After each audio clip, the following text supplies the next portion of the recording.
They hadn't spoken to him in 7 years. Not a single call, not one message. But what they discovered in that envelope would shatter everything they believed about the brother they abandoned. Thomas sat alone in the corner of the small diner, the same booth he occupied every Thursday evening at 6 o'clock sharp. The waitress knew his order by heart. Black coffee, a slice of apple pie, no conversation required. He preferred it that way. In a world that had turned its back on him, routine was the only friend that never disappointed. He was 42 years old, but the lines etched deep into his face told the story of someone who had lived much longer.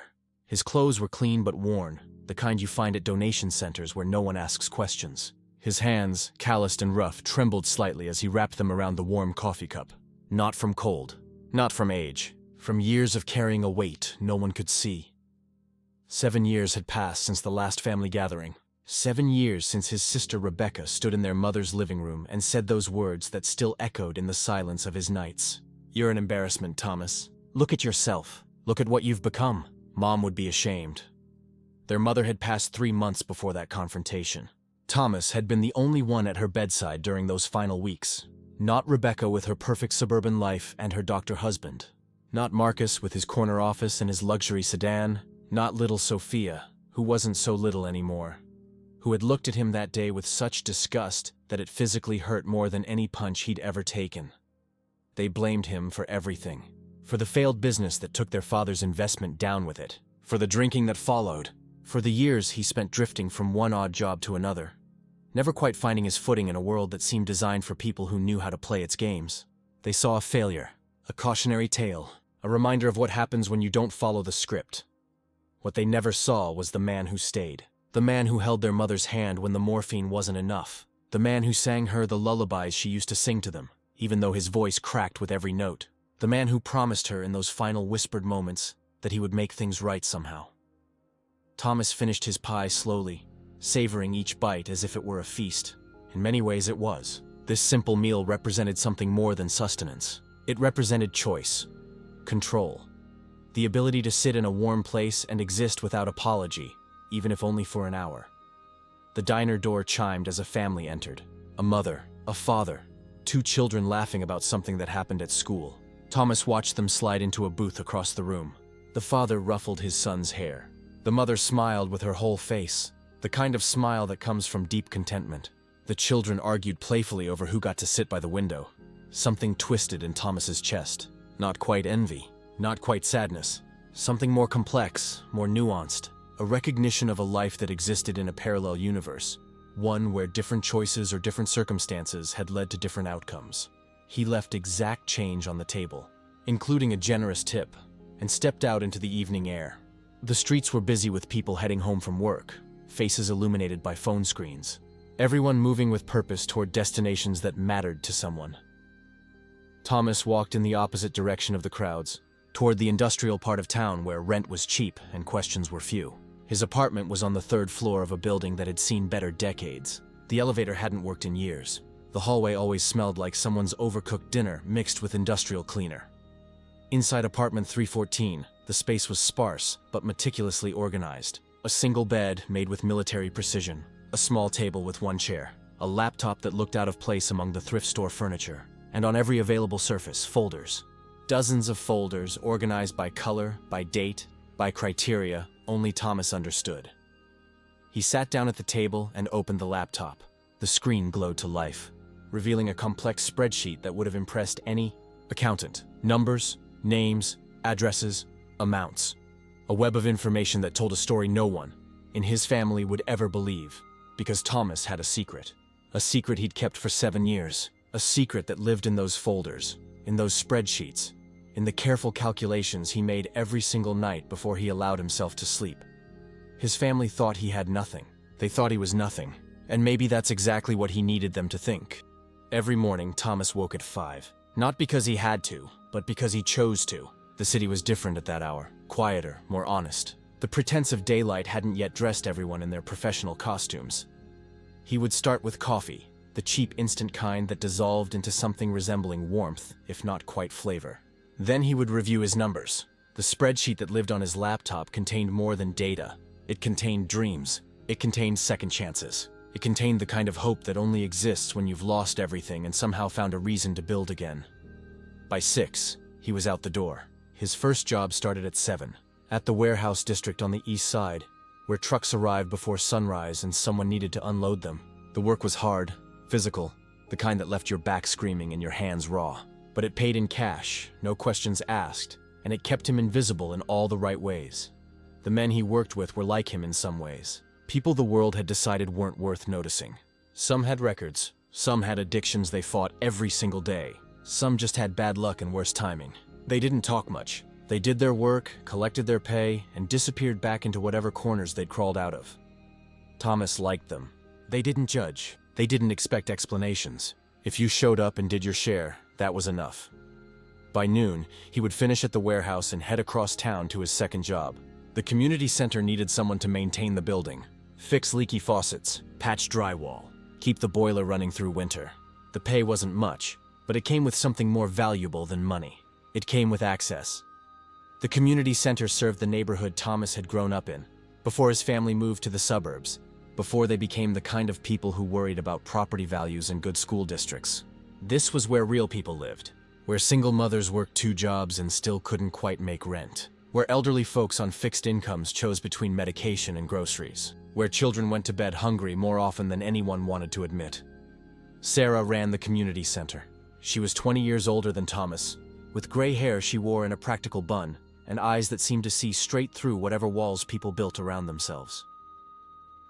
The first day Thomas applied for the maintenance job, she'd looked at him for a long moment before speaking. "You're overqualified for this work." "I can tell," he'd shrugged. "Maybe I just need the work." "Maybe," she'd said. "Or maybe you need the people." She'd hired him on the spot. That was 6 years ago. In those 6 years, Thomas had repaired everything in that building at least twice. He knew every pipe, every wire, every squeaky floorboard. But more importantly, he knew the people who walked through those doors. He knew their stories, their struggles, their names. He knew Mrs. Chen, who came every afternoon to teach free English classes to new immigrants, even though arthritis made holding a pen painful. He knew Marcus Jr., not his brother, but a 14-year-old kid with the same name and a talent for art that no one in his family understood or encouraged.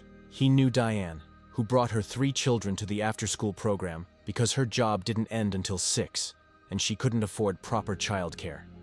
And in knowing them, Thomas found something he'd lost when his family walked away. He found purpose, but the maintenance job only paid enough to cover rent and basic expenses. For the rest, for what he really needed, Thomas had a third job.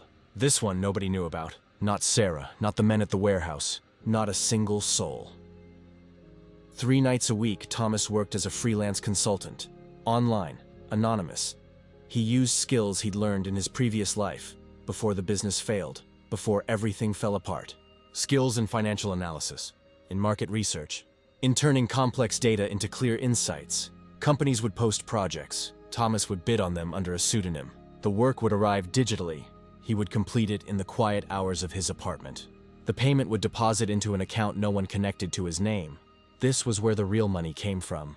Not a fortune, not the kind of wealth that his brother Marcus chased with his investment portfolios and his networking lunches. But enough, more than enough for what Thomas needed to do. Because every dollar Thomas earned from those consulting projects, every single cent after paying for his basic survival, went into the folders, went into the spreadsheet, went into the secret that lived in the locked drawer of his small table. For 6 years, Thomas had been running his own charity. An invisible foundation with no board members, no fundraising galas, no glossy brochures. Just one man, making careful decisions about who needed help and how to provide it without anyone knowing where it came from. Mrs. Chen's medical bills when her arthritis required surgery, paid by an anonymous donor through the hospital's charity program. Marcus Jr.'s art supplies and the entry fees for competitions he couldn't afford, covered by a mysterious scholarship that arrived in the mail with no return address. Diane's children's winter coats and school supplies, delivered to the community center in boxes marked only with their names. Sarah suspected something. She would look at Thomas sometimes with questions in her eyes, but she never asked. Maybe she understood that some gifts are only possible when they remain unnamed. Thomas's family would have laughed if they knew. Or worse, they would have accused him of wasting money, of throwing good resources after bad, of enabling people who should just work harder or make better choices. They wouldn't understand that this wasn't about charity. This was about dignity. About seeing people the world had decided to overlook and saying, silently, invisibly, "You matter. You're Your struggle matters. Your dreams matter. Every night before sleep, Thomas would update his spreadsheet, add new names, track new needs, calculate what was possible with what he had. And every night, he would think about his mother's final words. Make it right, Thomas. Make it all mean something. He was trying, one quiet act at a time. The envelope arrived on a Tuesday morning in late autumn. Thomas almost didn't see it among the usual collection of junk mail and overdue notices that accumulated in his small metal mailbox in the building's lobby. But the quality of the paper caught his eye. Thick, expensive, the kind used by law firms and important institutions. His name was written in elegant script across the front. Not his full name, just Thomas. No last name, no apartment number. Somehow this letter had found him anyway. For a long moment he stood in the shabby lobby, holding the envelope like it might explode. Nothing good came in envelopes like this. Nothing good had come in any envelope for years. His hands trembled as he slid his finger under the seal. Inside was a letter on matching stationery. The letterhead belonged to a foundation he'd never heard of. The words swam for a moment before his tired eyes could focus. Dear Thomas, you don't know us, but we know you. For the past 18 months, we have been watching your work. We know about the medical bills you've paid, the scholarships you've funded, the families you've helped without ever asking for recognition or thanks. We know about the careful way you live, the multiple jobs you work, the hours you spend ensuring every dollar goes exactly where it's needed most. We know because helping people notice helpers is what we do. We are a private foundation dedicated to identifying individuals who embody true altruism. People who give not from excess but from sacrifice. People who help not for recognition, but because they cannot do otherwise. Thomas, you are one of only 12 people in the country we have selected this year for our legacy grant. This grant comes with no strings, no requirements, no publicity unless you choose it. It is simply this: $500,000 to continue your work, to expand your impact, and to know that someone sees what you're doing. The money will be transferred to an account in your name within 5 business days. Use it however you see fit. Help whoever you choose to help. We trust your judgment completely. There is only one request. We ask that you consider, when you're ready, sharing your story. Not for us. For the people who need to know that ordinary individuals can create extraordinary change. For the people who have lost hope that goodness still exists in the world. You are proof that it does. With deepest respect. Thomas read the letter 3 times, then a 4th. The words didn't change. The number didn't change. $500,000. An amount that would have saved his business all those years ago. An amount that could transform everything. His first thought was that it had to be a mistake. His second thought was that it had to be a scam. His third thought, the one that made his throat tight and his eyes burn, was what if it's real? He climbed the 3 flights to his apartment in a daze, sat at his small table, opened his laptop. The email confirmation was already waiting. The foundation was real. The grant was real. The money was real. Thomas put his head in his hands and wept. Not from relief, not even from joy, from the overwhelming weight of being seen. After 7 years of invisibility, of working in shadows, of being forgotten by everyone who had once claimed to love him, someone had noticed. Someone had looked past the worn clothes and the shabby apartment and seen what he was really doing. For 3 days, he told no one. He went to work at the warehouse. He fixed a broken heater at the community center. He completed his consulting projects. He moved through his routines like always. But inside, everything had shifted. On the 4th day, Sarah found him in the community center's basement, staring at the ancient boiler without really seeing it. Thomas, she said softly. Something's changed. He looked at her, this woman who had given him a chance when no one else would. This woman who had never asked questions, but had always somehow known the answers. Someone noticed, he said simply. She smiled, not with surprise, with confirmation. People always notice, Thomas. They just don't always say so. She paused. What will you do? That was the question, wasn't it? $500,000. He could move out of his apartment, buy decent clothes, maybe even reach out to his family, show them he wasn't the failure they believed him to be. But as soon as the thought formed, he knew it was wrong. This money wasn't about redemption in their eyes. It wasn't about proving anything to anyone. This money was about continuing what he'd started. About expanding the invisible network of support he'd been building one person at a time. I'm going to help more people, he said. I'm going to do it right. Sarah nodded like this was exactly what she'd expected. Then you'll need help. Real help. You can't do this alone anymore. She was right. For 6 years, Thomas had been a secret army of one. But with resources like this, with the possibility of real sustainable impact, He needed to think bigger, smarter. He needed infrastructure, systems, people he could trust. That night, Thomas created a real foundation. Not just a spreadsheet and a locked drawer, but an actual legal entity. He named it the Invisible Thread Foundation, because that's what he'd been doing all along, creating invisible threads of support that connected people to possibilities they thought were out of reach. He appointed Sarah as co-director. She accepted immediately, with tears in her eyes. Together, they began to plan. Not just random acts of kindness anymore, but systematic support, scholarship programs, medical bill assistance, emergency funds for families in crisis, job training programs, everything they'd watched people struggle with, everything they'd tried to patch with limited resources, they could now address properly. But as they worked late into the night, planning and dreaming and calculating, Thomas's phone rang. A number he hadn't seen in 7 years, a number he'd never deleted but never called. Rebecca, his sister. His hand hovered over the phone. After everything, after all this time, what could she possibly want? He answered. Thomas, her voice was strained, unfamiliar with vulnerability. We need to talk, all of us. It's about Mom's estate. There's been a discovery. Can you come to the house this Saturday? He almost said no, almost hung up, but something in her voice, some crack in the perfect facade, made him pause. I'll be there, he said, and suddenly, the invisible life he'd built was about to collide with the family that had forgotten him. Saturday arrived cold and gray, the kind of morning that matched the anxiety churning in Thomas's stomach. He stood outside his brother's house, that perfect suburban monument to success he'd been explicitly told never to return to, and wondered if this was a mistake. The house looked exactly the same. Manicured lawn, 2-car garage, decorative wreath on the front door that probably cost more than Thomas spent on food in a month. This was the life his family had built after cutting him loose. This was the dream they'd protected by removing the embarrassment. He rang the doorbell. Rebecca answered. She looked older than he remembered, tired in a way that expensive makeup couldn't quite hide. For a moment, they just stared at each other across the threshold of 7 years of silence. Thomas, she said. Not warmly, not coldly. Just stating a fact. Rebecca, she stepped aside. Everyone's in the living room. The house was as perfect inside as outside. Everything coordinated, everything deliberate, everything designed to announce success to anyone who entered. Thomas felt acutely aware of his second-hand jacket, his worn shoes, the way he didn't belong in spaces like this anymore.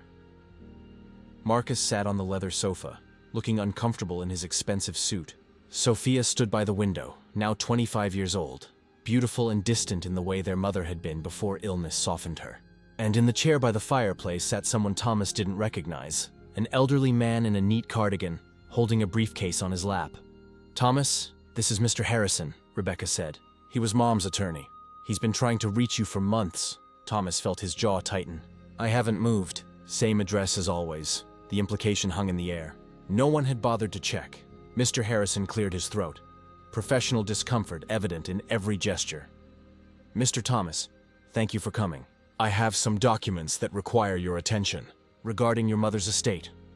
He opened the briefcase and pulled out a folder. Your mother left very specific instructions. Her will was straightforward, splitting her modest savings between you and your siblings equally. But she also left a sealed letter with instructions that it only be opened after 7 years had passed since her death. The air in the room shifted. 7 years. This year. This month, actually. Mr. Harrison held up an envelope. Thomas recognized his mother's handwriting immediately.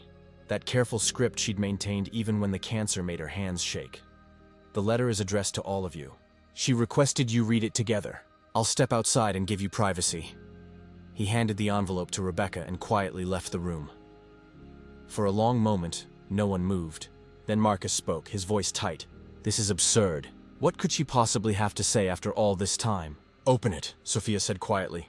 We owe her that much. Rebecca's hands shook as she broke the seal. The letter inside was several pages long, written in their mother's familiar hand.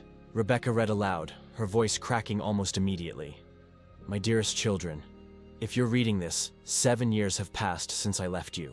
7 years. I chose that number deliberately. Long enough for truth to reveal itself. Long enough for choices to bear their consequences. I have loved each of you with everything I had to give. But love does not mean blind approval. Love sometimes means watching your children make terrible mistakes and knowing you cannot stop them. Rebecca, Marcus, Sophia. When Thomas's business failed, when he struggled with grief and alcohol, when he hit rock bottom, you made a choice. You decided he was an embarrassment, a burden, a mistake to be corrected by removal. You justified it as protecting yourselves, your reputations, your perfect lives. You asked me to make the same choice, to cut him out, to preserve the family's image by removing the member who didn't fit the image anymore. I refused. And in refusing, I learned who my children really were. Rebecca stopped reading. Her face had gone pale. Mom, I don't understand. Keep reading, Thomas said quietly. Thomas, my beloved son, stayed. When I got sick, when the treatments failed, when I needed someone to hold my hand through the darkest nights, only one of my children was there. Not the daughter with the perfect house, not the son with the important career, not the youngest with her bright future. The one you all decided had failed at life was the only one who understood what really mattered. But here's what none of you knew.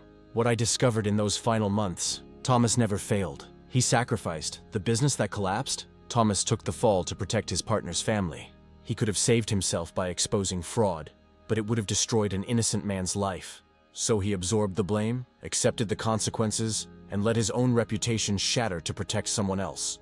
The drinking? Grief for his father, for his dreams, for the family that turned their backs when he needed them most. But even then, even in his darkest moments, he never once asked me for money, never once blamed anyone else. He just quietly tried to rebuild. Rebecca stopped again. Tears were streaming down her face now. Marcus had his head in his hands. Sophia stood frozen by the window. The letter continued. These 7 years were a test. Not for Thomas. He's already proven who he is. The test was for you, to see if success and comfort would teach you wisdom, or if you would simply become more entrenched in your judgment. I have been watching. Even from beyond, I have had eyes.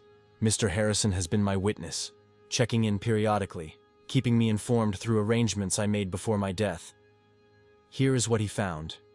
Rebecca, you've built a beautiful life, but you've never once asked if your brother had a roof over his head. Marcus, you've climbed every professional ladder, but you've never wondered if the family you cast out might need help. Sophia, you've become everything the world says you should be, but you've forgotten the value of being human.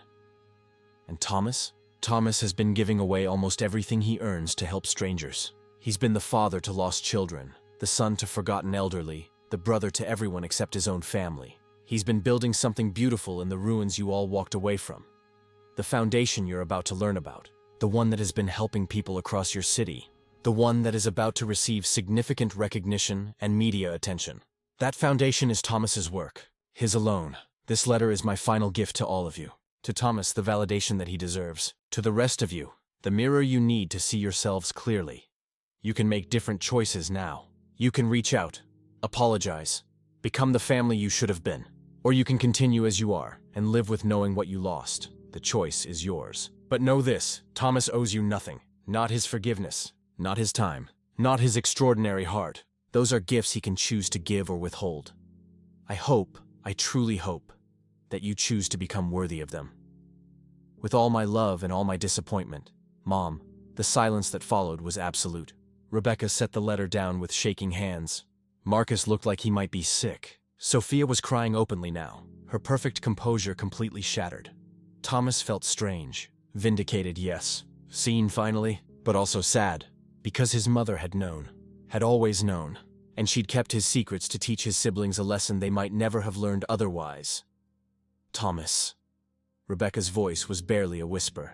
I know, he said simply. The foundation, Marcus said, looking up. The Invisible Thread Foundation. That's been in the news lately. They're saying it's helped hundreds of people. That was you? Thomas nodded. All these years, Sophia said, her voice breaking. We thought you were, and you were actually, she couldn't finish. But Thomas understood. They'd created a story about who he was. A story that protected them from having to question their own choices. And now that story had disintegrated, leaving them with a truth they weren't prepared to face. I should go, Thomas said, standing. Wait, Rebecca said quickly. Please, is there any way to fix this? Thomas looked at his siblings. Really looked at them. They were suffering now, he could see that. The weight of 7 years of judgment collapsing on them all at once. Part of him wanted to walk out, let them sit with it, make them feel what he'd felt. But he thought of his mother, of her hope, expressed even in disappointment, of her belief that people could change, could grow, could become better than they'd been. I don't know, he said honestly. I don't know if it can be fixed, but maybe, Maybe we can start by being honest with each other. Actually honest. Not the performance we've all been doing. It was Marcus who spoke next, his voice rough with emotion. I was jealous. When Dad invested in your business. When you had the courage to try something I was too afraid to attempt. When you failed, I felt relieved. And I hated myself for it. So I made you the villain instead.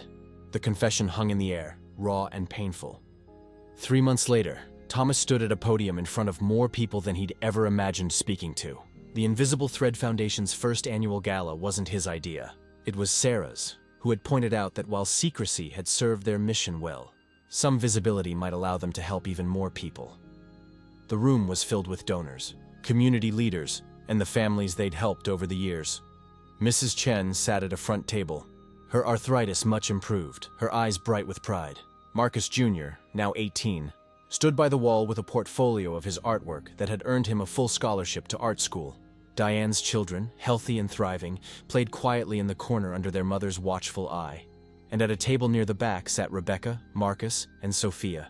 They'd been showing up, not perfectly, not without awkwardness, but showing up nonetheless. Rebecca had started volunteering at the community center 2 days a week. Marcus had connected the foundation with corporate donors through his network. Sophia had organized a social media campaign that had tripled their reach. They were learning, slowly, how to be family again, how to see past their own assumptions, how to value what really mattered. Thomas cleared his throat. Public speaking had never been his strength, but Sarah stood nearby, nodding encouragement, and somehow that made it possible. Thank you for coming, he began.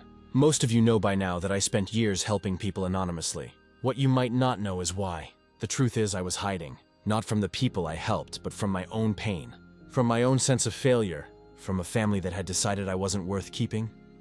He saw Rebecca wipe her eyes. Sophia's head was bowed. I thought invisibility was protection. I thought if no one could see me, no one could judge me. What I learned was that invisibility is also isolation. And isolation, even when you're helping others, still leaves you alone. Thomas looked around the room. At all these faces, all these lives that had intersected with his, all these invisible threads that had somehow woven themselves into something larger than he'd ever intended. My mother left me a letter. In it, she said something I've been thinking about every day since. She said that love sometimes means watching people make mistakes and knowing you cannot stop them. But I think love is more than that. Love is also showing up after the mistakes. It's saying, I see who you really are, not just who I wanted you to be. It's saying, let's try again, his voice cracked. My siblings are here tonight. After 7 years of silence, they showed up. They're learning what I learned the hard way. That success isn't about the car you drive or the house you own or the career you build. Success is about who you help when no one's watching. Who you become when the world isn't applauding. Marcus was crying now too. 3 successful, put-together adults falling apart in a room full of strangers. But Thomas felt no satisfaction in it. Only sadness for the time they'd lost, and hope for the time they might still have. The Invisible Thread Foundation will continue its work, but we're changing our approach. We're not hiding anymore. We're showing people that ordinary lives can create extraordinary impact. That you don't need wealth or power to change the world. You just need to see the people everyone else overlooks. You just need to care when it's inconvenient. You just need to show up. He paused, looking directly at the camera that was recording this for the Foundation's website, knowing his words would reach beyond this room.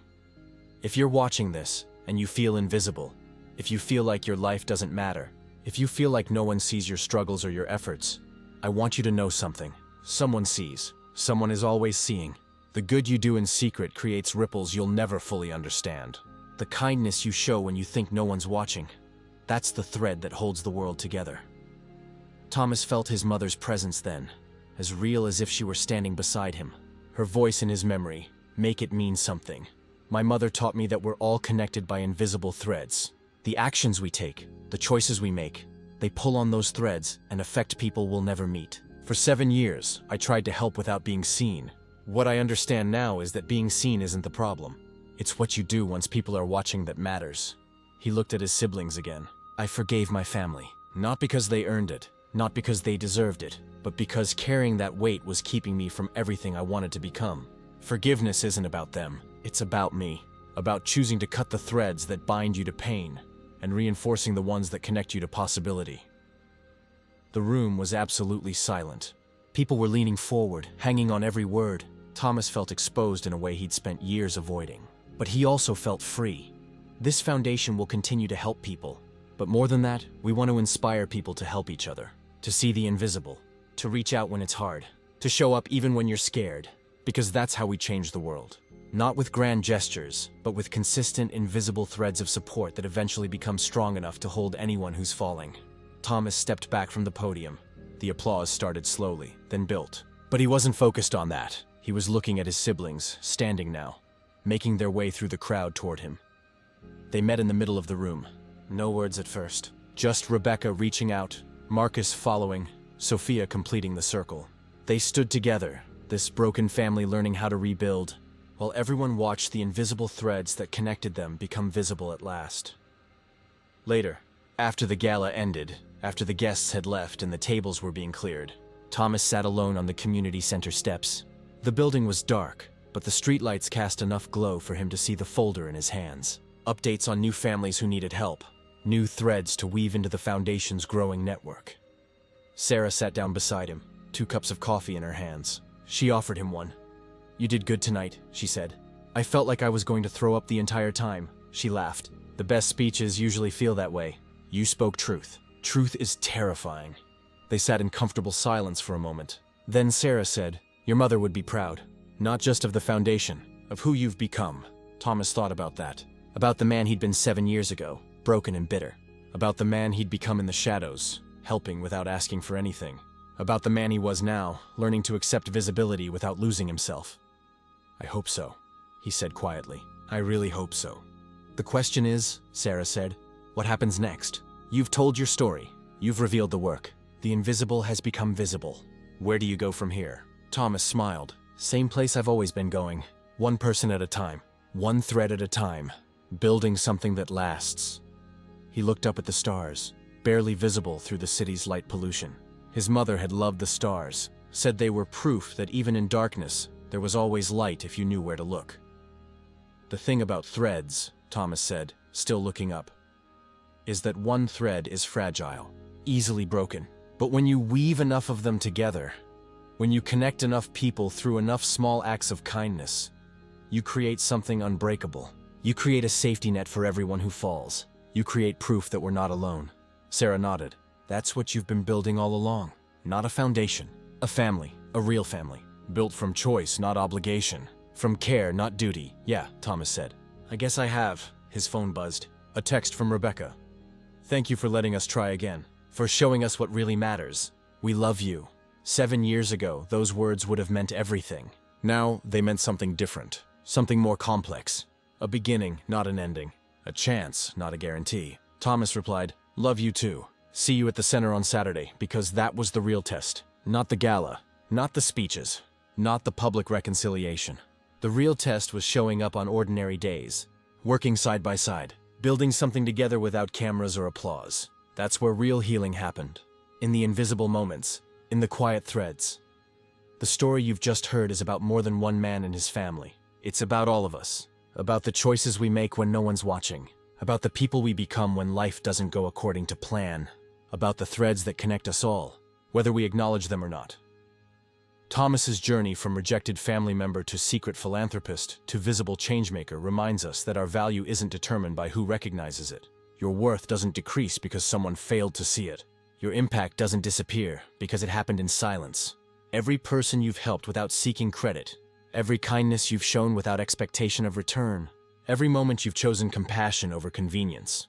Those are the threads. Those are the invisible connections that hold this broken world together. Maybe you're like Thomas was, feeling invisible and forgotten. Maybe you're like his siblings, realizing you've judged someone without understanding their whole story. Maybe you're like his mother, watching people you love make choices you can't control. Wherever you are in your story, remember this. It's never too late to show up. It's never too late to see someone clearly. It's never too late to start weaving your own invisible threads. The question isn't whether your life matters. It does. The question is, what threads are you weaving? Who are you helping when no one's watching? What kind of invisible impact are you creating that might only be recognized years from now? Thomas spent 7 years in the shadows, building something beautiful from nothing. He didn't need applause. He didn't need recognition. He just needed purpose. And he found it in the most unlikely place, in the moment when everything else had been stripped away. What will you build with your invisible threads?